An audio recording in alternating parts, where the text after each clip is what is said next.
ಈ ರೀತಿಯ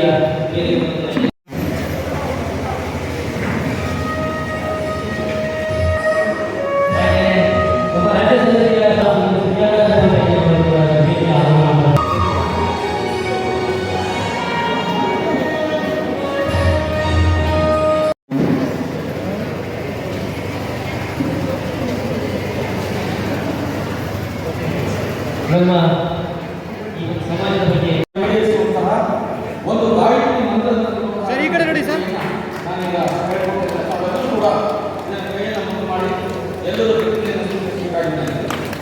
ಭಾರತದ ಜನತೆಯಾದ ನಾವು ಭಾರತವನ್ನು ಸಾರ್ವಭೌಮ ಸಮಾಜವಾದಿ ಧರ್ಮ ನಿರಪೇಕ್ಷ ಪ್ರಜಾಸತ್ತಾತ್ಮಕ ಗಣರಾಜ್ಯವನ್ನಾಗಿ ರೂಪಿಸುವುದಕ್ಕಾಗಿ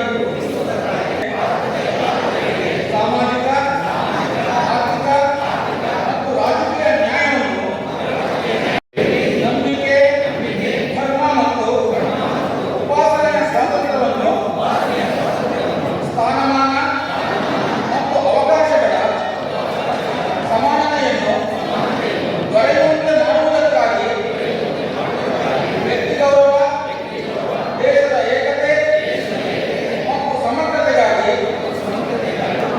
ನಮ್ಮ ಸಂವಿಧಾನ ಸಭೆಯಲ್ಲಿ ಈ ಸಂವಿಧಾನವನ್ನು ನಮಗೆ ನಾವೇ ಅರ್ಪಿಸಿಕೊಂಡು ಅಂಗೀಕರಿಸಿ ಶಾಸನವಾಗಿ ವಿಧಿಸಿಕೊಂಡಿದ್ದೇವೆ.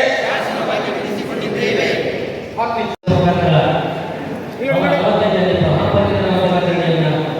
ಮಾನ್ಯ ರಾಜ್ಯಾಧ್ಯಕ್ಷರು ಹಾಗೂ ವ್ಯಕ್ತಿಗತ ಎಲ್ಲ ಇಲಾಖೆ ನೌಕರರು ಕೂಡ ಸಂಘದ ನಮ್ಮ ಅಮೂಲ್ಯವಾದ ಸೇವೆಯನ್ನು ಕೊಡ್ತಾ ಇದ್ದಾರೆ, ಆದರ್ಶ ಮಾಡ್ತಾ ಇದ್ದಾರೆ. ಎಲ್ಲ ಮಹನೀಯರಿಗೂ ಕೂಡ ನಾನು ಪ್ರೀತಿಯ ಸ್ವಾಗತ ಕೊಡ್ತಾ ಇದ್ದೇನೆ. ಅಧ್ಯಕ್ಷ ಸೆಕ್ರೆಟರಿ ಸರ್ ಬಾಗಡೆ ಹೇಳಿಕೆ ಹೋಗಿ ಸರ್ ಸ್ವಲ್ಪ ನೀವು ಸರ್ ಇರಲಿ ಆಗಲಿ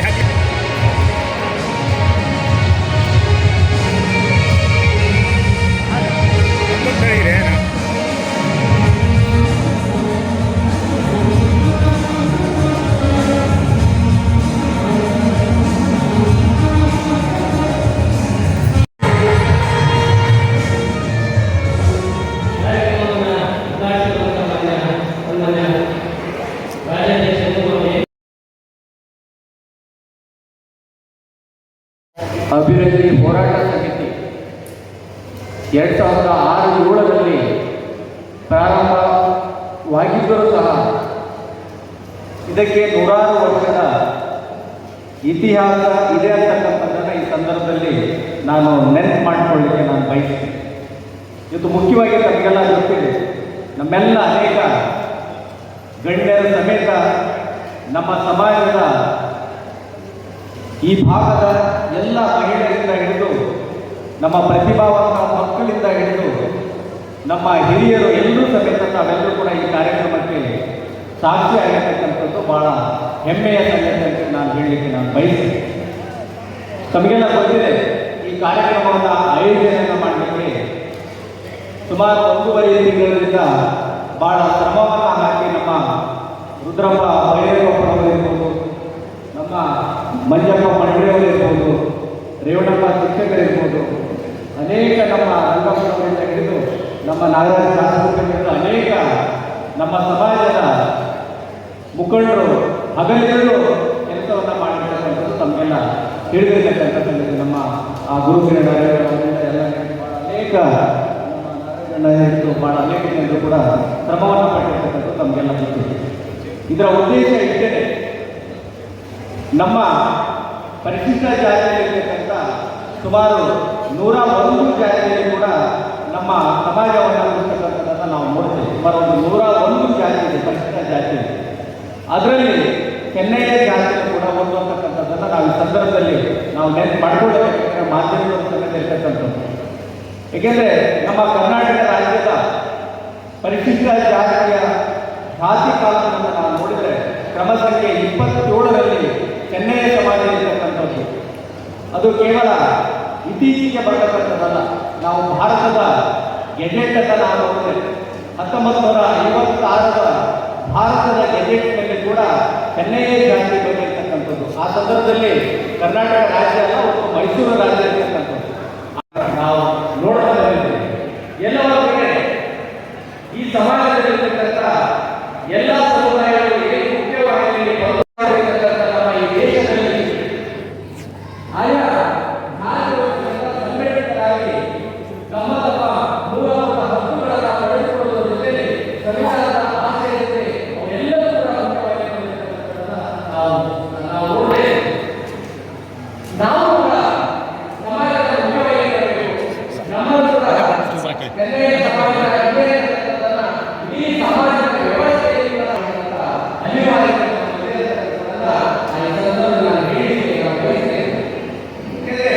ನಾವು ಅನೇಕ ಜಿಲ್ಲೆಗಳಲ್ಲಿ ಕೂಡ ಪ್ರವಾಸ ಮಾಡತಕ್ಕಂಥ ಸಂದರ್ಭದಲ್ಲಿ ನಾವು ಹೋಗಿ ಅಣ್ಣಂದಿರಿದ್ದಾರೆ, ಇಬ್ಬರು ಅಕ್ಕಂದಿರಿದ್ದಾರೆ. ಇವರು 6ನೇ ಪುತ್ರರಾಗಿದ್ದಾರೆ. ಇವರು 1/6/1994ರಲ್ಲಿ ಒಟ್ಟಿನಲ್ಲಿ ಪಟ್ಟಣದ ತಾಲೂಕು ಶಿವಮೊಗ್ಗ ಜಿಲ್ಲೆ ತುಂಬಿದ ಜನ್ಮ ತಾಳ್ತಾರೆ. ಇವರು ಪ್ರಾರಂಭವಾಗಿ ನೀರು ಕಟ್ಟಲು ಪ್ರಾಥಮಿಕ ಶಾಲೆಯಲ್ಲಿ ಇವರು ಪ್ರಾಥಮಿಕ ಹಂತವನ್ನು ಪ್ರಾರಂಭ ಮಾಡ್ತಾರೆ. ಪ್ರೌಢಶಾಲೆಯಲ್ಲಿ ಹೃದಯ ಕಾಲೇಜ್ ಪುಸ್ತಕ ಗೌರ್ಮೆಂಟ್ ಜಿಲ್ಲಾ ಕಾಲೇಜಲ್ಲಿ ಪ್ರಾರಂಭ ಮಾಡ್ತಾರೆ 8ನೇ ತರಗತಿಯನ್ನು. ಆನಂತರದಲ್ಲಿ 1980ರಿಂದ 92ರವರೆಗೆ ಕೂಲಿ ಕೆಲಸದಲ್ಲಿ ಸ್ವಲ್ಪ ತೊಡಗಿಸಿಕೊಳ್ತಾರೆ. ಇವರ ಶ್ರೀ 5/6/1992ರಲ್ಲಿ ವಿವಾಹ ಆಗುತ್ತೆ. ಇವರ ಶ್ರೀಮತಿ ಹೆಸರು ಶ್ರೀದೇವಿ ಅಂತೇಳಿ. ಬಹುಶಃ ಇವರ ಕಾಲು ಗೊತ್ತಿಲ್ಲ, ಕಾಲಕಾಳಿಯಂತೆ ಇವರಿಗೆ ಬಹುಶಃ ಅದೇ ವರ್ಷ 92ರಲ್ಲಿ ಕೂಡ KPC ಮಹಾರಾಜ್ ಅವರು ನೇಮಕಾತಿಯನ್ನು ಹೊರಡ್ತಾರೆ. ಇವರಿಗೆ ಇಬ್ಬರು ಪುತ್ರಿಯರಿದ್ದಾರೆ, ಮಕ್ಕಳು ಹೆಣ್ಣುಮಕ್ಕಳಿದ್ದಾರೆ, ಒಬ್ಬರು ಪುತ್ರರಿದ್ದಾರೆ. ಇವರಿಗೆ ಕೀರ್ತಿಕಿ ಅಂತ ಮಗ, ಹಾಗೇನೆ ಕಿರಣ್ ಕುಮಾರ್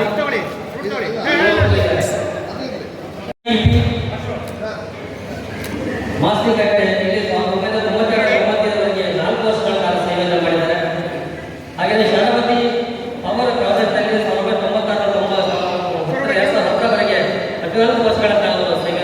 ಶಕ್ತಿನಗರ ರಾಯಚೂರು ಇಲ್ಲಿ 2011ರಿಂದ 1 ವರ್ಷ, 2012ರಲ್ಲಿ 1 ವರ್ಷ ಮಾತ್ರ ಸೇವೆ ಮಾಡಿದ್ದಾರೆ.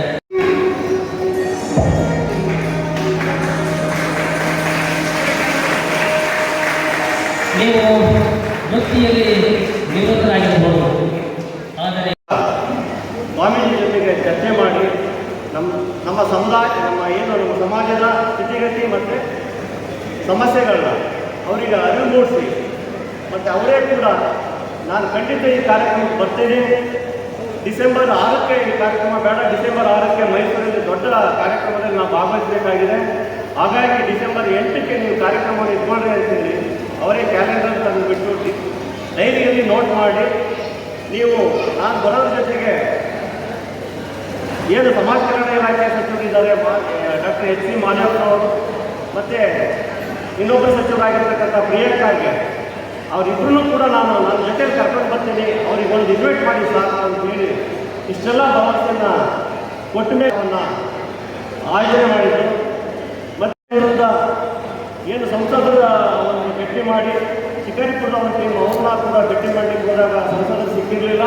ಆದರೆ ಅವರ PA ನಾವು ಖಂಡಿತ ಆ ಕಾರ್ಯಕ್ರಮ ಕಳಿಸ್ಕೊಡ್ತೀವಿ ಅಂದಮೇಲೆ ನಾವು ಕಾರ್ಯಕ್ರಮದ ಇನ್ವಿಟೇಷನ್ ಮತ್ತು ಕರಪತ್ರಗಳನ್ನ ನಾವು ಪ್ರಿಂಟ್ ಹಾಕಿಬಿಟ್ಟು ಮತ್ತು ಎಲ್ಲ ಶಾಸಕರು ಕೂಡ ಇನ್ವೈಟ್ ಮಾಡಿದ್ದೀವಿ.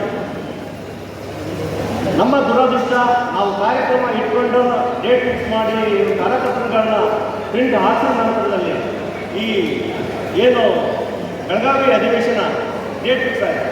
ಸಾಹೇಬ್ ಅಂಬೇಡ್ಕರ್ ಅವರ ಪರಿನಿಬ್ಬಾಣದ ಅಂಗವಾಗಿ ಈ ಕಾರ್ಯಕ್ರಮ ಆಯೋಜನೆ ಮಾಡಲಾಗಿದೆ. ಹೌದಾ ಇಲ್ವಾ? ಕೇಳಿಸ್ಬೇಕು, ಜೋರ ಕೇಳಿಸ್ಬೇಕು.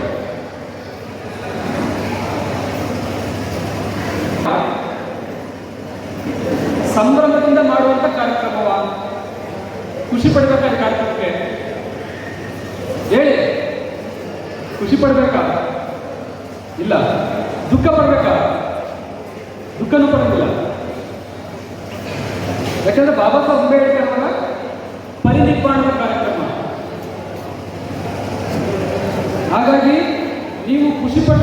ಬಾಬಾ ಸಾಹೇಬ್ಗೆ ತಲುಪಲ್ಲ, ದುಃಖ ಪಟ್ಟರು ಕೂಡ ತಲುಪಲ್ಲ. ಎಷ್ಟು ವರ್ಷ ಅಂತ ದುಃಖ ಪಡ್ತೀರಿ?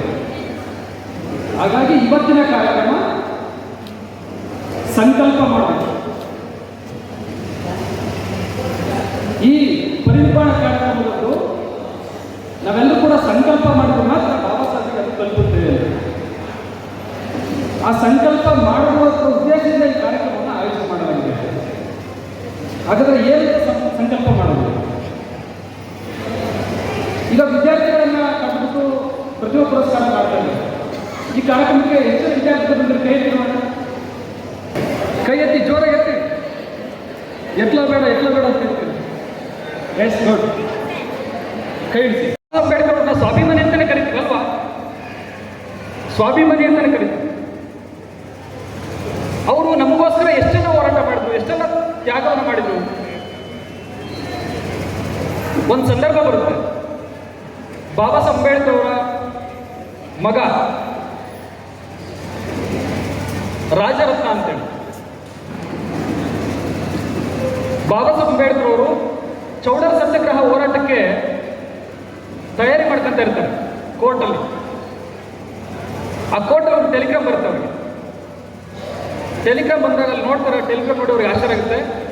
ರಾಜರತ್ನ ಅನ್ನೋ ಒಂದು ಮಗುಗೆ ಡಬಲ್ ನಿಮೋನಿಯಾ ಕಾಯಿಲೆ ಬಂದು ತುಂಬ ಆರೋಗ್ಯದ ಸ್ಥಿತಿ ತುಂಬ ಗಂಭೀರ ಆಗಿರುತ್ತೆ. ಸೊ ಹಾಗಾಗಿ ಆ ಲೆಟರ್ ನೋಡಿದ ತಕ್ಷಣ ಓಡೋಗ್ತಾರೆ, ಡಾಕ್ಟರ್ ಹತ್ರ ವಿಚಾರಿಸ್ತಾರೆ. ಡಾಕ್ಟರ್ ಹೇಳ್ತಾರೆ, ಇಲ್ಲ, ಸಾಕಷ್ಟು ಸ್ಥಿತಿ ಗಂಭೀರ ಆಗಿದೆ, ಸಾಕಷ್ಟು ಮೆಡಿಸಿನ್ ಬೇಕಾಗುತ್ತೆ ಅವನಿಗೆ, ಚಿಕಿತ್ಸೆ ತುಂಬ ದುಬಾರಿ ಚಿಕಿತ್ಸೆ ಕೊಡಿಸಬೇಕಾಗುತ್ತೆ ಅಂತೇಳಿ. ಬಾಬಾ ಸಾಹೇಬ್ ಅಂಬೇಡ್ಕರ್ ಜೇಬಲ್ಲಿ ಆ ಚಿಕಿತ್ಸೆ ಕೊಡಿಸುವಷ್ಟು ಹಣ ಇಲ್ಲ. ಆದ್ರೆ ಆ ರಾಜರತ್ನ ಹುಟ್ಟಿದಾಗ ಬಾಬಾ ಸಾಹೇಬ್ ಹೇಳ್ತಾರೆ ರಮಾಬಾಯಿ ಅವರಿಗೆ, ರಮಾ, ಈ ನನ್ನ ಮಗು ಈ ದೇಶದ ಕೊಳೆಯನ್ನು ತೊಳೆಯುವಂತಹ ದೊಡ್ಡ ವ್ಯಕ್ತಿ ಆಗ್ತಾನೆ ರಮಾ, ನೋಡು ಆ ತೇಜಸ್ವಿ ಮುಖದಲ್ಲಿ ಕಾಣ್ತದೆ ಅಂತೇಳಿ ಬಾಬಾ ಸಾಹೇಬರು ಹೇಳಿರ್ತಾರೆ. ದುರಂತ ಅಂತಹ ಬಾಬಾ ಸಾಹೇಬರ ಪ್ರೀತಿಯ ಮಗನಿಗೆ ಡಬಲ್ ನಿಮೋನಿಯಾ ಕಾಯಿಲೆ ಆಗಿ ಬಾಬಾ ಸಾಹೇಬರು ತೊಡೆ ಮೇಲೆ ಹಾಕಂತಾರೆ ಮಗುನ. ಆ ಮಗು ಕನ್ವರ್ಸ್ತಾ ಪಿಸ್ಬಿಡ್ತಾ ತುಂಬ ಕ್ಷೀಣ ಸ್ಥಿತಿಗೆ ಹೋಗಿರುತ್ತೆ. ಕೈ ಕಾಲು ಬಡ್ದಾಡ್ತಾ ಪ್ರಾಣ ಬಿಡುತ್ತೆ. ಆ ಪ್ರಾಣ ಹೋದ ತಕ್ಷಣ ಬಾಬಾ ಸಾಹೇಬ್ರ ಮಗುನ ಎದೆಗೆ ಹಂಚ್ಕೊಂಡು ಬಿಕ್ಕಿಸ್ತಾಳ್ತಾರೆ. ಆ ಅಳೋದ ಸಂದರ್ಭದಲ್ಲಿ ಅಲ್ಲಿರ್ತಕ್ಕಂಥ ಅಕ್ಕಪಕ್ಕದವರು ಬಾಬಾ ಸಾಹೇಬ್ ಹತ್ರ ಬಂದು ಅವ್ರನ್ನ ಸಾಂತ್ವನ ಹೇಳಿ, ರಮಾಬಾಯಿಗೂ ಕೂಡ ಸಾಂತ್ವನ ಹೇಳಿ, ಬಾಬಾ ಸಾಹೇಬ್ರಿಗೆ ಒಂದು ಮಾತನ್ನು ಕೇಳ್ತಾರೆ, ಈ ಮಗುನ ಶವ ಸಂಸ್ಕಾರ ಮಾಡಬೇಕು, ಒಂದು ಹೊಸ ಬಿಳಿ ಬಟ್ಟೆ ತರಬೇಕಾಗುತ್ತೆ, ಹಾಗಾಗಿ ಹಣ ಕೊಡಿ ಅಂತ ಕೇಳ್ತಾರೆ. ದುರಂತ ಬಾಬಾ ಸಾಹೇಬ್ ಹತ್ರ ಅಷ್ಟೊಂದು ಹಣ ಇರಲ್ಲ. ಅವ್ರ ಹೃದಯ ಕಿವುಚ್ಕೊತಾರೆ, ಬಹಳ ದುಃಖ ಪಡ್ತಾರೆ. ಅದನ್ನು ಗಮನಿಸಿದಂತಹ ರಮಾಬಾಯಿ ಅದನ್ನ ನೋಡಿ ಒಳಗಡೆ ಹೋಗಿ ತಾನು ಉಟ್ಕೊಳ್ತಾ ಇದ್ದಂತಹ ಸೀರೆಯಲ್ಲಿ ಅರ್ಧ ಸೀರೆ ಹಾಕ್ಬಿಟ್ಟು ಶವ ಸಂಸ್ಕಾರ ಕೊಡ್ತಾರೆ. ಆ ರಮಾಬಾಯಿ ಕೊಟ್ಟಂತಹ ಅರ್ಧ ಸೀರೆಯನ್ನ ಆ ಮಗು ಮೇಲೆ ಶವ ಸಂಸ್ಕಾರ ಕೊಚ್ಚಿ ಶವ ಸಂಸ್ಕಾರ ಮಾಡ್ತಾರೆ. ಇಂತಹ ಸಂದರ್ಭದಲ್ಲಿ ಪತ್ರಿಕೆಗಳು ಅವತ್ತಿನ ಮಾಧ್ಯಮದವರು ಪ್ರಶ್ನೆ ಕೇಳ್ತಾರೆ ಬಾಬಾ ಸಾಹೇಬ್ಗೆ, ಎಂತಹ ದುಸ್ಥಿತಿ ಇದು, ಈ ದೇಶದಲ್ಲಿ ಎಂತೆಂಥ ರಾಜಕಾರಣಿಗಳಿದ್ದಾರೆ, ಯಾರಿಗೂ ಕೂಡ ಇಂಥ ಸ್ಥಿತಿ ಬಂದಿರಲಾರ್ದು ಇವತ್ತು ನಿಮಗೆ ಬಂದಿದೆಯಲ್ಲ ಅಂತ ಕೇಳಿದಾಗ ಬಾಬಾ ಸಾಹೇಬ್ ಹೇಳ್ತಾರೆ, ಹೌದು, ಇಂಥ ಸ್ಥಿತಿ ಯಾರಿಗೂ ಕೂಡ ಬಂದಿಲ್ಲ, ಆದರೆ ಇವತ್ತು ನನಗೆ ಬಂದಿದೆ. ಆದರೆ ಇಂತಹ ಸಂದರ್ಭದಲ್ಲೂ ಕೂಡ ನನ್ನನ್ನು ನಾನು ಯಾರಿಗೂ ಮಾರ್ಕೊಳ್ಳಲ್ಲ ಅಂತಾರೆ ಬಾಬಾ ಸಾಹೇಬ್. ಅದು ಸ್ವಾಭಿಮಾನ. ಆದರೆ ಇವತ್ತು ನಾವು ಗ್ರಾಮ ಪಂಚಾಯತಿ ಎಲೆಕ್ಷನ್ ಬಂದ ತಕ್ಷಣವೇ ಒಂದು ಲೋನ್ ಕೊಡಿಸ್ತೀವಿ ಅಂತೇಳಿ ಇಲ್ಲಿಂದ ಅಲ್ಲಿ ಟಕ್ ಅಂತ ಆರ್ಬಿಡ್ತಾರೆ. ಒಂದು ಗ್ರಾಂಟ್ಗೆ, ಒಂದು ಸಬ್ಸಿಡಿಗೆ. ಆದರೆ ಬಾಬಾ ಸಾಹೇಬರ ಸ್ವಾಭಿಮಾನವನ್ನು ನಾವು ಸ್ವೀಕರಿಸದೆ ಹೋದರೆ ಖಂಡಿತವಾಗ್ಲೂ ನಮಗೆ ಉಳಿಗಾಲ ಇಲ್ಲ.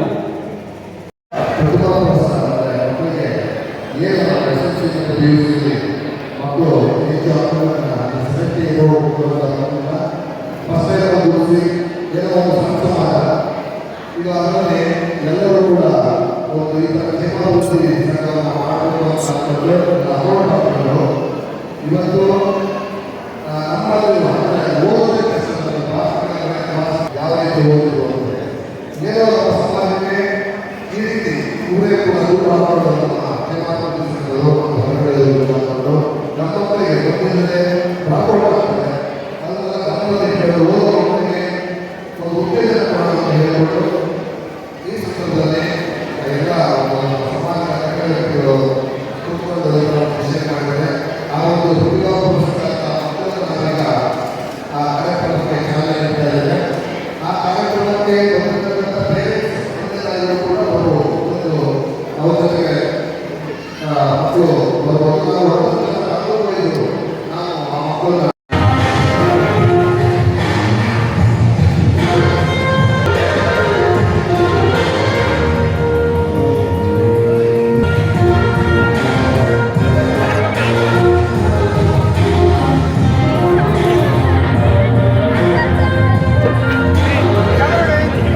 ಆ ಕಾರಣಕ್ಕೆ ನಾನು ಭಾಳ ಮಾತಾಡದಿದ್ರೂ ಪರವಾಗಿಲ್ಲ, ಸ್ವಲ್ಪ ಹೊತ್ತು ಮಾತಾಡಿದ್ರು ಕೂಡ ಕೆಲವು ಅತಿ ಮುಖ್ಯವಾದಂಥ ವಿಚಾರಗಳನ್ನು ನಾನು ಗಮನಕ್ಕೆ ತರಲಿಕ್ಕೆ ಬಯಸ್ತೀನಿ. ಅಲ್ಲಿಗೆ ಬಂದೆ, ಯಾಕೆ ಬಂದಿದ್ದೀರಿ ಕಾರ್ಯಕ್ರಮಕ್ಕೆ ಅಂದರೆ ಅವ್ರು ಹೇಳಿದ್ರು ನಮಗೆ ಸನ್ಮಾನ ಮಾಡ್ತಾರೆ ಹಾಗಾಗಿ ಬಂದಿದ್ದೀರಿ ಅಂತ. ಸನ್ಮಾನ ಯಾಕೆ ಮಾಡ್ತಾರೆ ಅಂತ ಕೇಳಿದೆ. ಒಂದಿಬ್ಬರು ಗೊತ್ತಿಲ್ಲ ಅಂದರು, ಇನ್ನೊಬ್ರು ನಾವು ಜಾಸ್ತಿ ಮಾರ್ಕ್ಸ್ ತಗೊಂಡಿದ್ದೀವಿ ಸರ್ ಹಾಗಾಗಿ. ಅದೇ ಜಾಸ್ತಿ ಮಾರ್ಕ್ಸ್ ತಗೊಂಡ್ರೆ ಸನ್ಮಾನ ಮಾಡ್ಬೇಕಂತ ಕೇಳಿದೆ. ಏನಂತ ಗೊತ್ತಿಲ್ಲ ಅಲ್ಲ. ಬಹುಶಃ ಕಾರ್ಯಕ್ರಮದ ಆಯೋಜನೆ ಮಾಡಿರ್ತಕ್ಕಂಥ ಉದ್ದೇಶ ಕೂಡ ಅದೇ, ನಮ್ಮ ಮಕ್ಕಳು ಜಾಸ್ತಿ ಸ್ಕೋರ್ ತಗೊಂಡಿದ್ದಾರೆ, ಫಸ್ಟ್ ಕ್ಲಾಸ್ ರ್ಯಾಂಕ್ ತಗೊಂಡಿದ್ದಾರೆ, ಹಾಗಾಗಿ ಅವ್ರನ್ನ ಗೌರವಿಸ್ಬೇಕು, ಪುರಸ್ಕರಿಸಬೇಕು ಅಂತ. ಆದರೆ ಅದೊಂದೇ ಉದ್ದೇಶ ಅಲ್ಲ, ಅದೊಂದೇ ಉದ್ದೇಶ ಅಲ್ಲ. ಕೇಳಿಸಿದ ಉದ್ದೇಶ ಏನು? ಇವತ್ತು ಸನ್ಮಾನ ಬಂದಿದ್ದೀರಲ್ಲ ನೀವು, ಎಜುಕೇಟೆಡ್ಸು, ಎಷ್ಟನೇ ತಲೆಮಾರಿನ ಎಜುಕೇಟೆಡ್ಸ್ ನೀವು ಅಂದರೆ ಮೊದಲನೇ ತಲೆಮಾರಿನ ವಿದ್ಯಾವಂತರು ಅಥವಾ ಎರಡನೇ ತಲೆಮಾರಿನ ವಿದ್ಯಾವಂತರು ನೀವು ಅಂತ. ಇಲ್ಲ ನಮ್ಮ ತಾತ ಮುತ್ತಾತ ಹೋಗಿಲ್ಲ, ನಮ್ಮ ಅಪ್ಪ ಅವ್ವ ಕಾಲೇಜಿಗೆ ಹೋಗಿದ್ರೆ ನಾವು ಕಾಲೇಜ್ ಮೇಲೆ ಕತ್ತಿದ್ದೀವಿ ಅಂದರೆ ಎರಡನೇ ತಲೆಮಾರಿನ ಎಜುಕೇಟೆಡ್ಸ್ ಅಂತ, ಸೆಕೆಂಡ್ ಜನರೇಷನ್ ಆಫ್ ಎಜುಕೇಟೆಡ್ಸ್ ಅಂತ. ಇಲ್ಲ ಸರ್ ನಮ್ಮ ಅಪ್ಪ ಅವರು ಓದಿಲ್ಲ, ನಮ್ಮ ತಾತ ಮುತ್ತಾತ ಹೋಗಿಲ್ಲ, ಮೂರನೇ ತಲೆಮಾರಿನ ಎಜುಕೇಟೆಡ್ ಎಷ್ಟು ಜನ ಇದೆ ಹೇಳಿ? ಮೂರನೇ ತಲೆಮಾರಿನ ಒಬ್ಬರೇ ಒಬ್ಬರಲ್ಲ ನೋಡಿ, ಅಕ್ಕಪಕ್ಕ ಮೂರನೇ ತಲೆಮಾರಿನವರು ಶಿಕ್ಷಣ ಪಡೆದವರು ಒಬ್ಬರು ಇಲ್ಲ. ಹೋಗ್ಲಿ ಸೆಕೆಂಡ್ ಜನ್ರೇಷನ್ನು 1 2 3 4 5 6 ಓಕೆ, ಒಂದು 10-12 ಜನ ಇದ್ರಿ. Third generation, sorry first generation I am also first generation. ಬಹುಶಃ ವೇದಿಕೆಯಲ್ಲಿ ಕೂತಿರೋ ಎಲ್ಲರೂ ಕೂಡ ಮೊದಲನೇ ಜನ್ರೇಷನ್ ಅಂತ ಭಾವಿಸ್ತೀನಿ. ಥ್ಯಾಂಕ್ ಯು, ಕೈ ಇಡಿಸಿ. ನೋಡಿ, ಇದು ಕೇವಲ ಸಾಗರ ತಾಲೂಕಿನ ಸ್ಥಿತಿ ಅಲ್ಲ ಬಂಧುಗಳೇ. ಇಡೀ ಕರ್ನಾಟಕ ರಾಜ್ಯದ ಚೆನ್ನೈಯ ಸಮಾಜವನ್ನು ಒಂದು ಕಡೆ ಕೂಡಿಸಿ ಈ ಪ್ರಶ್ನೆ ಕೇಳಿದಾಗಲೂ ಕೂಡ ನಾವು ಫಸ್ಟ್ ಜನರೇಷನ್ ಆಫ್ ಎಜುಕೇಟೆಡ್ ಸಿಕ್ಕಿಲ್ಲ ಅಂದರೆ ಭಾರತ ಸಂವಿಧಾನವನ್ನು ಬಾಬಾ ಸಾಹೇಬ್ ಅಂಬೇಡ್ಕರ್ ಅವರು ಬರೆಯೋದಕ್ಕಿಂತ ಮುಂಚೆ ಶಿಕ್ಷಣ ಪಡೆದುಕೊಳ್ತಕ್ಕಂಥ ಹಕ್ಕು ನಮ್ಗೆ ಯಾರಿಗೂ ಇರಲಿಲ್ಲ. 1901ರಲ್ಲಿ ಸೆನ್ಸಸ್ ಆಗುತ್ತೆ. ಆ 1901ರಲ್ಲಿ ಆ ಸೆನ್ಸಸ್ ಪ್ರಕಾರ ಇಂಡಿಯಾದಲ್ಲಿ ಎಜುಕೇಶನ್ ಪಡ್ಕೊಂಡಿರೋ ಸಂಖ್ಯೆ ಎಷ್ಟು ಅಂದರೆ ಕೇವಲ 6% ಮಾತ್ರ. ಎಷ್ಟು? ಜಸ್ಟ್ 6%. ಅದಾದ್ಮೇಲೆ 1950ಕ್ಕೆ ಸೆನ್ಸಸ್ ಆಗುತ್ತೆ. 1950ರಲ್ಲಿ ಸೆನ್ಸಸ್ ಮಾಡಿದ್ರೆ 50 ವರ್ಷಕ್ಕೆ ಎಷ್ಟು ಎಜುಕೇಶನ್ ರೇಷೋ ಜಾಸ್ತಿ ಆಗಿರೋದಂದ್ರೆ ಜಸ್ಟ್ 10%. 50 ವರ್ಷಕ್ಕೆ.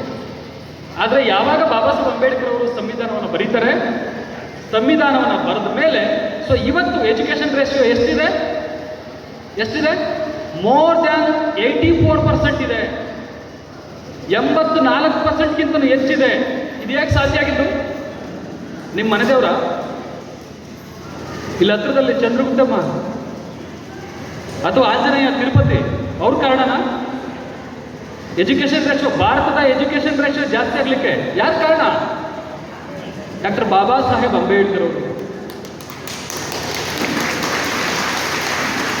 ಬಾಬಾ ಸಾಹೇಬ್ ಅಂಬೇಡ್ಕರ್ ಅವರು ಭಾರತ ಸಂವಿಧಾನದಲ್ಲಿ education right is the fundamental rights of every child ಅಂತ ಕೊಟ್ಟ ಮೇಲೆ ನಮ್ಮೆಲ್ಲರಿಗೂ ಶಿಕ್ಷಣ ಸಿಕ್ಕಿರೋದು. ನೋಡಿ, ಬರೇ ಮೊದಲನೇ ತಲೆಮಾರಿಗೆನೆ, ಫಸ್ಟ್ ಜನ್ರೇಷನ್ಗೆ ನಮ್ಮ ಮಕ್ಕಳು ಡಿಸ್ಟಿಂಕ್ಷನ್ ರ್ಯಾಂಕ್ ಫಸ್ಟ್ ಕ್ಲಾಸ್ ತಗೊಂಡಿದ್ದೀರಲ್ಲ, ಅದಕ್ಕೆ ಈ ಸನ್ಮಾನ.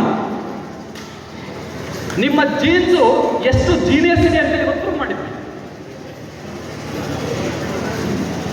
ಹಾಗಾಗಿ ಈ ಸನ್ಮಾನ. ಮತ್ತೆ ಪೋಷಕರು ಬಂದಿರಿ ಬಹಳ ಜನ. ಇವತ್ತು ಇಲ್ಲಿ ನಡೀತಿರ್ತಕ್ಕಂಥ ಸನ್ಮಾನ ಕೇವಲ ನಿಮ್ಮ ಮಕ್ಕಳುಗಳಿಗಲ್ಲ, ನಿಮ್ಮ ಬೆವರಿನ ಪರಿಶ್ರಮದ ಪ್ರತಿಫಲ ನಿಮ್ಮ ಮಕ್ಕಳು.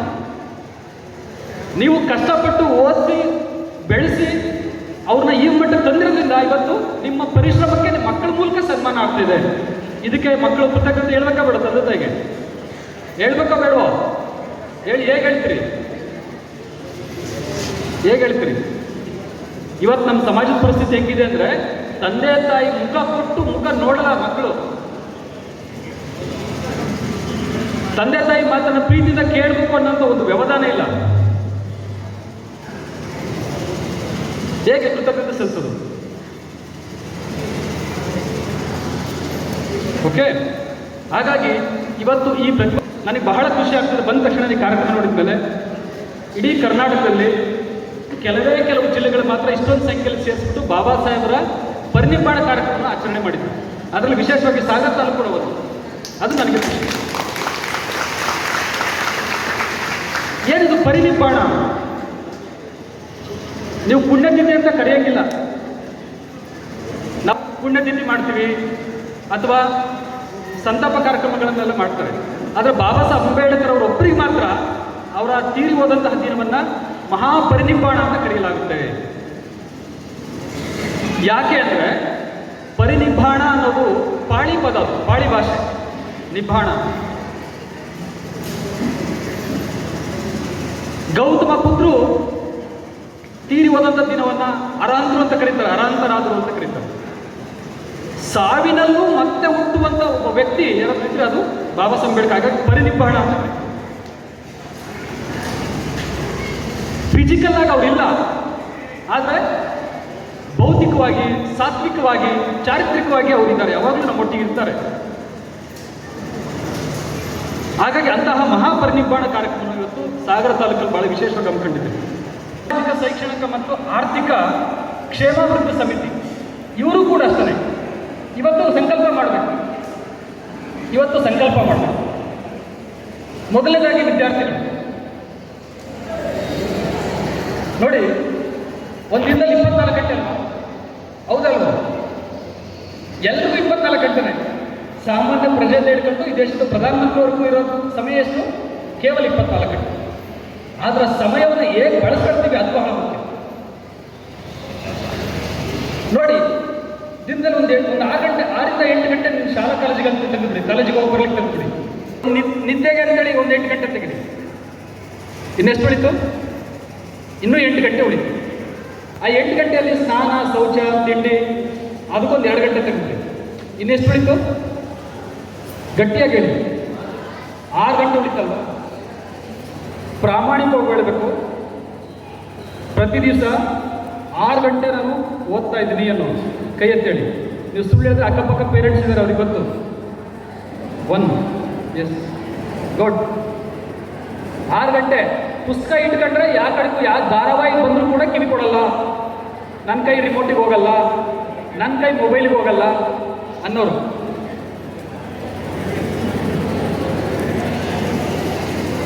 ಜಸ್ಟ್ 1 ಗಂಟೆ ಆ ಥರ ಆಸಕ್ತಿದಾಯಕವಾಗಿ ಒಂದೇ 1 ಗಂಟೆ ಯಾರು ಕರೆದ್ರೆ ಎದ್ದೋಗಲ್ಲ ನೋಡಿ. ಈ ಥರ ಓದಿದ್ರೆ ನಾವು ನಮ್ಮ ತಂದೆ ತಾಯಿಗೆ ಗೌರವ ಕೊಡ್ತೀವ? ಬಾಬಾ ಸಾಹೇಬ್ ಅಂಬೇಡ್ಕರ್ನ ವಿಶ್ವಜ್ಞಾನಿ ಅಂತ ಕರಿತೀವಿ. ಅಂತಹ ವಿಶ್ವಜ್ಞಾನಿ ಮಕ್ಕಳು ನಾವು ದಿನದಲ್ಲಿ 1 ಗಂಟೆನೂ ಸೀರಿಯಸ್ ಆಗಿ ಓದ್ತಾ ಇಲ್ಲ ಅಂದರೆ ಸಮಾಜದ ಋಣ ತೀರಿಸ್ತೀವ? ಯೋಚನೆ ಮಾಡಿ ನೋಡಿ ಮಕ್ಕಳ.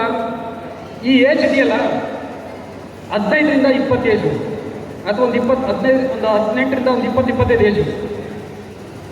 ಈ ಏಜನ್ನು ನೀವು ಸೀರಿಯಸ್ ಆಗಿ ತಗೊಂಡ್ರೆ ನಿಮ್ಮ ಲೈಫ್ ಲಾಂಗ್ ನೀವು ರಾಜರಾಗಿ, ರಾಣಿಯರಾಗಿ ನೀವು ಬದುಕ್ತೀರಿ.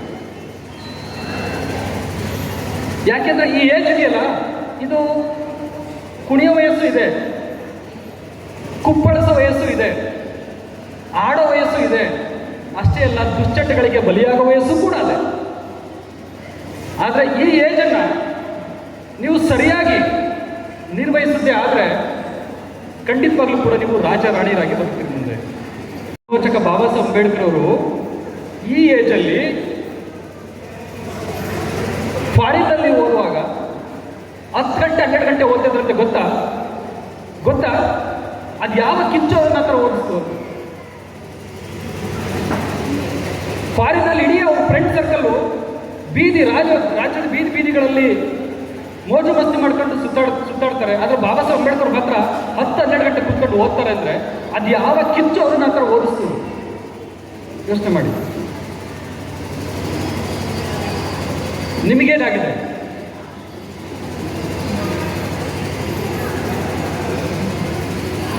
ಒಂದು ದಿನಕ್ಕೆ 6 ಗಂಟೆ ಅಂದರೆ ಇಂಟು 365 ದಿವಸ 2191 ಗಂಟೆ ಆಗುತ್ತೆ.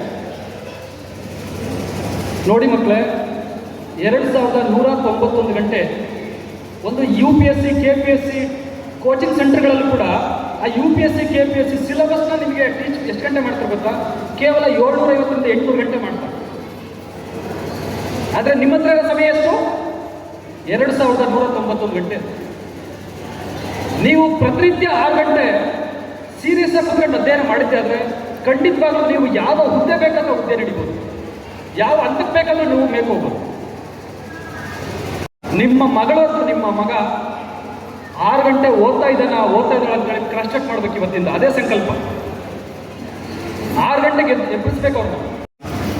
ಒಬ್ಬರೇ AC ಇಲ್ಲ ಅಂದ್ರೆ, ಒಬ್ಬರೇ ತಹಸೀಲ್ದಾರ್ ಇಲ್ಲ ಅಂದ್ರೆ ಯೋಚನೆ ಮಾಡಿ. ಬಾಬಾ ಸಾಹೇಬ್ರಿಗೆ ಖುಷಿ ಆಗುತ್ತಾ ಈ ಥರ ಬದುಕಿದ್ರೆ? ಹಾಗಾಗಿ ಒಂದು ಸಂಕಲ್ಪ ಮಾಡಬೇಕು. ಬಾಬಾ ಸಾಹೇಬ್ ಅಂಬೇಡ್ಕರ್ ಅವ್ರನ್ನ ವಿಶ್ವಜ್ಞಾನಿ ಅಂತ ಕರೆಯೋದು ಮತ್ತೆ ಅವ್ರನ್ನ ಇಡೀ ರಾಷ್ಟ್ರ ಅಂತಾರಾಷ್ಟ್ರೀಯ ಮಟ್ಟದಲ್ಲಿ ಗುರುತಿಸ್ತಾರಂದ್ರೆ ಒಂದು 50% ಅವ್ರದ್ದು ನಾಲೆಡ್ಜ್, 50% ಒಂದು ನಾಲೆಡ್ಜ್. ಇನ್ನು 50% ಇದೆಯಲ್ಲ ಅವರ ಚರಿತ್ರೆ, ಅವರ ಮೊರಾಲಿಟಿ, ಅವ್ರ ನೈತಿಕತೆ, ಅವರ ಶೀಲ ಜ್ಞಾನ, ಅದನ್ನ ನಾವೆಲ್ಲರೂ ಕೂಡ ಪಾಲಿಸಬೇಕು. ಯಾಕೆಂದ್ರೆ ನಾವೆಲ್ಲರೂ ಏನು ಹೇಳ್ತೀವಿ, ನಮ್ಮ ಮನೆ ದೇವರು ಯಾರು ಅಂತ ಕೇಳಿದ್ರೆ 108 ಕೇಳ್ತೀವಿ ನಾವು. ಒಬ್ಬೊಬ್ರು ಕೂಡ ಒಂದೊಂದು ದೇವ್ರ ಹೆಸರು ಹೇಳ್ತೀವಿ. ಇದೇ ಪ್ರಶ್ನೆ ಬಾಬಾ ಸಾಹೇಬ್ರಿಗೆ ಕೇಳಿದ್ರೆ ಏನು ಹೇಳ್ತಾರೆ ಗೊತ್ತಾ? ಬಾಬಾ ಸಾಹೇಬ್ ದೇವ್ರು ಗೊತ್ತಾ ನಿಮಗೆ? ಬಾಬಾ ಸಾಹೇಬ್ ದೇವ್ರು ಗೊತ್ತಾ? ಜ್ಞಾನ, ಶೀಲ ಮತ್ತು ಸ್ವಾಭಿಮಾನ, ಈ ಮೂರೇ ಬಾಬಾ ಸಾಹೇಬ್ ಅಂಬೇಡ್ಕರ್ ಅವರ ದೇವರು. ಜ್ಞಾನ, ಶೀಲ ಮತ್ತು ಸ್ವಾಭಿಮಾನ. ಅದಕ್ಕೋಸ್ಕರ ಆ ದೇವ್ರನ್ನ ಬಾಬಾ ಸಾಹೇಬ್ ಕೊನೆಯ ಕ್ಷಣವರೆಗೂ ಕೂಡ ಅದಕ್ಕೆ ಅವರು ಋಣಿಯಾಗಿದ್ರು. ಮೊದಲನೇ ದೇವರು ಯಾರು? ಜ್ಞಾನ. ಆ ಜ್ಞಾನ ಪ್ರಕಾರಕ್ಕೋಸ್ಕರ ಇಡೀ ದೇಶ ವಿದೇಶಗಳನ್ನೇ ಸುತ್ತಿದ್ರು ಬಾಬಾ ಸಾಹೇಬ್. ಬಾಬಾ ಸಾಹೇಬ್ ಗಳಿಸಿದಷ್ಟು ಪದವಿಗಳನ್ನು ಯಾರು ಕೂಡ ಗಳಿಸ್ತಿಲ್ಲ. ನೋಡಿ, ಬಾಬಾ ಸಾಹೇಬ್ ಅಂಬೇಡ್ಕರ್ ಅವರು ಯಾವುದನ್ನೇ ಓದಿದ್ರು ಕೂಡ ಅದರಲ್ಲಿ ತುಂಬ ಸೀರಿಯಸ್ ಆಗಿ ಓದ್ತಾ ಇದ್ರು. ಅವರು ಸೋಷಿಯಾಲಜಿ ಮಾಡಿದ್ರು, ಅದರ ಬಹಳ ದೊಡ್ಡ ಸೋಷಿಯಲಿಸ್ಟ್ ಅಂತ ಅನ್ಸ್ಕೊಂಡ್ರು. ಅವರು ಎಕನಾಮಿಕ್ಸ್ ಎಲ್ಲ ಪಡೆದ್ರು, ಓದಿದ್ರು, ಬಹಳ ದೊಡ್ಡ ಎಕನಾಮಿಕ್ಸ್ ಅಂತ ಕನ್ಸ್ಕೊಂಡ್ರು. ಅವರು ಲಾ ಮಾಡಿದ್ರು, ಬಹಳ ದೊಡ್ಡ ಬ್ಯಾರಿಸ್ಟರ್ ಕನ್ಸ್ಕೊಂಡ್ರು. ಅವರು ಫಿಲಾಸಫಿಯನ್ನು ಓದಿದ್ರು, ಬಹಳ ದೊಡ್ಡ ಫಿಲಾಸಫರ್ ಅಂತ ಕನ್ಸ್ಕೊಂಡ್ರು. ಅವರು ಓದಿದಂತಹ ಎಲ್ಲ ಓದಿದ್ರು ಕೂಡ ನ್ಯಾಯವನ್ನು ಒದಗಿಸ್ಕೊಟ್ಟಿದ್ದಾರೆ. ಅದಕ್ಕೋಸ್ಕರ ಅವರು ಪ್ರತಿ ದಿವಸ 12 ಗಂಟೆ, ಅವ್ರು ಓದುವ ಹಂತದಲ್ಲೇ 12 ಗಂಟೆ ಓದ್ತಾ ಇದ್ರು. ಆದರೆ ಅವ್ರು ಓದ್ಬೋದು ಅಂತಲೇ ಈ ಸಮಾಜಕ್ಕೋಸ್ಕರ ದುಡ್ಲಿಕ್ಕೆ 20 ಗಂಟೆ 21 ಗಂಟೆ ತನಕ ಓದಿದ್ದಾರೆ ಬಾಬಾ ಸಾಹೇಬ್ ಅಂಬೇಡ್ಕರ್. ಅದನ್ನ ದೇವರು ಅಂತ ಸ್ವೀಕಾರ ಮಾಡಿದ್ದಾರೆ. ಓದನ್ನ, ವಿದ್ಯೆಯನ್ನ, ಎಂಬ ಕೃತಿಯನ್ನ ಬರಿತಾನೆ ಓದ್ತಾನೆ ಪ್ರಾಣ ಬಿಟ್ಟಿದ್ದಾರೆ. 5 ಲಕ್ಷಕ್ಕೂ ಹೆಚ್ಚು ಪುಸ್ತಕಗಳನ್ನ ತನ್ನ ಮನೆಯಲ್ಲಿ ಗ್ರಂಥಾಲಯವನ್ನಾಗಿ ನಿರ್ಮಿಸಿಕೊಂಡಿದ್ದಾರೆ. ಹಾಗಾಗಿ ಜ್ಞಾನವನ್ನು ದೇವರು ಅಂತೇಳಿ ಬಾಬಾ ಸಾಹೇಬ್ ನಂಬಿದ್ರು. ಎರಡನೇದು ಶೀಲ. ಏನ್ ಶೀಲ ಅಂದ್ರೆ?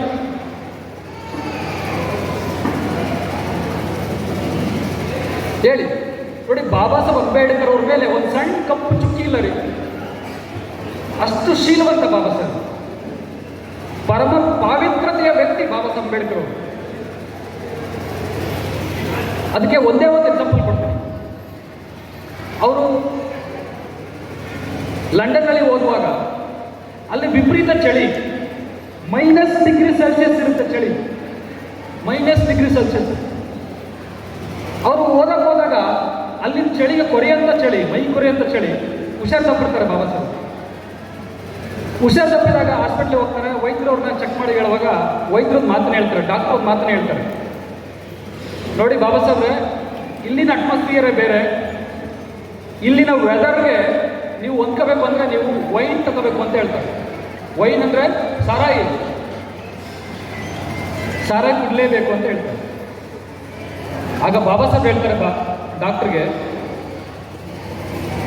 ನಾನು ಸತ್ರೂ ಸಹ ಮದ್ಯಪಾನ ಮಾಡಲ್ಲ ಅಂತ ಶಬ್ದ ಮಾಡ್ತಾರೆ. ನಾನು ಸತ್ರೂ ಸಹ ಮದ್ಯ ಸೇವನೆ ಮಾಡಲ್ಲ ಅಂತಾರೆ ಬಾಬಾ ಸಾಹೇಬರು. ಅದು ಬಾಬಾ ಸಾಹೇಬ್ ಹೇಳ್ತಾರೆ, ಅದು ಬಾಬಾ ಸಾಹೇಬರ ಶೀಲ. ಹಾಗಾದ್ರೆ ಇವತ್ತು ನಾವು ಸಂಕಲ್ಪ ಮಾಡ್ಬೇಕಾ ಬೇಡ ಹೇಳಿ? ಆಗ್ತಿದೆ. ಮೊದಲನೇ ನಾಲೆಡ್ಜ್ ಅಂದರೆ ಇಂಗ್ಲಿಷ್ ನಾಲೆಡ್ಜ್. ನೋಡಿ, ಇವತ್ತು ನೀವು ಬೇಕಾದಂಥ ದೊಡ್ಡ ಓದನ್ನು ಓದಿ, BA ಓದಿ, BSc, BCom ಎಲ್ಲರೂ ಏನು ಬೇಕಾದ್ರೂ ಓದಿ, ಇಂಗ್ಲಿಷ್ ನಾಲೆಡ್ಜ್ ಇಲ್ಲ ಅಂದರೆ ಅನ್ಎಜುಕೇಟೆಡ್ ಅಂತ. ಈ ಗ್ಲೋಬಲ್ ಯುಗದಲ್ಲಿ ಇಂಗ್ಲಿಷ್ ನಾಲೆಡ್ಜ್ ಇಲ್ಲ ಅಂದರೆ ನೀವು ಅನ್ಎಜುಕೇಟೆಡ್ ಅಂತ. ಹಾಗಾಗಿ ಇಂಗ್ಲಿಷ್ ನಾಲೆಡ್ಜನ್ನು ನೀವು ಸರಿಯಾಗಿ ತಿಳ್ಕೊಬೇಕು. ಮತ್ತು ಇಂಗ್ಲಿಷ್ ನಾಲೆಡ್ಜ್ ತಿಳ್ಕೊಳ್ಳೋದಂದ್ರೆ ಹೆಂಗೆ?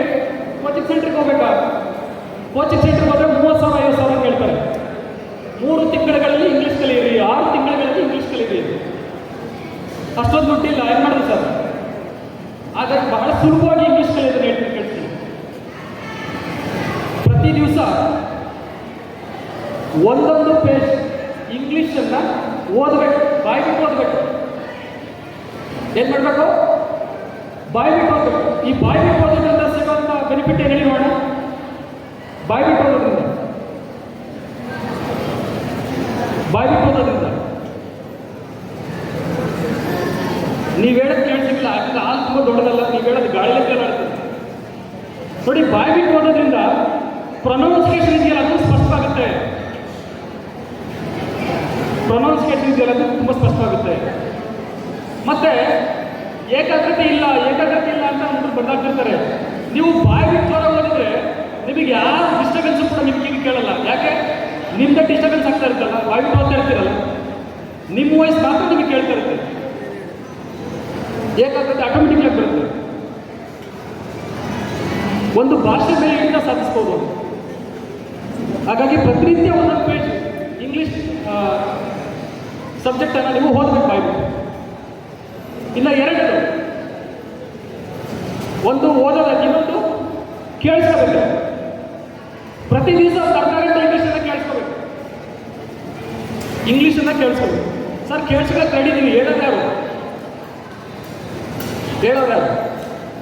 ಎಲ್ಲರ ಮನೆಯಲ್ಲೂ ಸ್ಮಾರ್ಟ್ ಫೋನ್ ಇದೆ ಅಲ್ವಾ? ಒಂದೊಂದು ಯಾಕೆ ಸರ್ 3-4 ಇದೆ ನೋಡಿ. ಅದರಲ್ಲಿ ರೇಡಿಯೋ ನ್ಯೂಸ್ ಬರುತ್ತೆ. ಆಲ್ ಇಂಡಿಯಾ FM ರೇಡಿಯೋ ನ್ಯೂಸಲ್ಲಿ ಪ್ರತಿ ರಾತ್ರಿ 9 ಗಂಟೆಗೆ ಇಂಗ್ಲೀಷ್ ನ್ಯೂಸ್ ಬರುತ್ತೆ. ಇಂಗ್ಲೀಷ್ ನ್ಯೂಸ್ 9ರಿಂದ 9:15 ತನಕ ಇಂಗ್ಲೀಷ್ ನ್ಯೂಸ್ ಇರುತ್ತೆ. 9:15ರಿಂದ 9:30 ತನಕ ನ್ಯೂಸ್ ಅನಾಲಿಸಿಸ್ ಇರುತ್ತೆ. ಪ್ರತಿ ದಿವಸ ಅರ್ಧ ಗಂಟೆ ಕೇಳಿಸ್ಕೊಳ್ಳಿ. ಏರ್ಫೋನ್ ಹಾಕೊಂಡು ಕೇಳಿಸ್ಕೋಬೇಕಷ್ಟೇ. ಪ್ರತಿ ದಿವಸ ಕೇಳಿಸ್ಕೊಳ್ಳೋದ್ರಿಂದ ಬೆನಿಫಿಟ್ ಏನು ಹೇಳಿ ನೋಡೋಣ? ಕೇಳಿಸ್ಕೊಳ್ಳೋದ್ರಿಂದ ಒಂದು ಹೊಸ ಭಾಷೆ ಪರಿಚಯ ಆಗುತ್ತೆ. ಅವ್ರು ಯಾವ ರೀತಿ ಹೇಳ್ತಾರೆ ಅದು ನಿಮಗೆ ಗೊತ್ತಾಗ್ತಾ ಹೋಗುತ್ತೆ ಅಲ್ವಾ?